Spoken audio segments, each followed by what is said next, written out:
Faction 1 was very successful right out of the gate. The ratings were really high, got a lot of very positive reaction out of the fans. And there we were, planning the sequel immediately. In Red Faction 1, our standard enemies were humans and these mutant creatures that you had to fight. In Red Faction 2, you had humans again and these nano-zombies.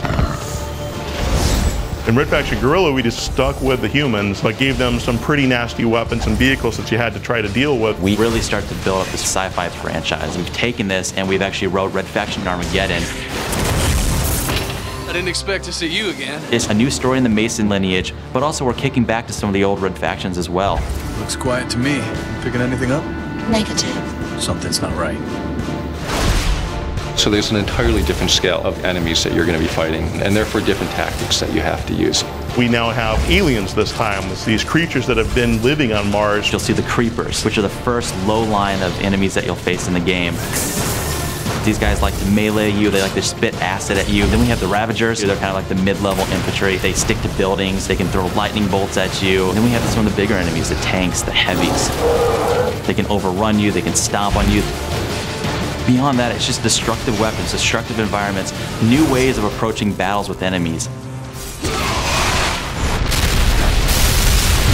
Geomod means geometry modification. You fire a rocket at that wall, it shouldn't just turn black. There should be a hole in that wall, and it should go through that wall and blow up something on the other side of that wall. Our prime weapon, our signature weapon, is definitely the magnet gun. The magnet gun in Red Faction Armageddon is this amazing piece of weaponry where the player fires out an attractor, and then you fire out the second part, which is propelled towards whatever you put the attractor on. We've given you a nano forge so that now you actually can repair structures as well. You can blow up a bridge or access points to you so that the enemy can't get to you, but then you can repair that bridge and get out of there.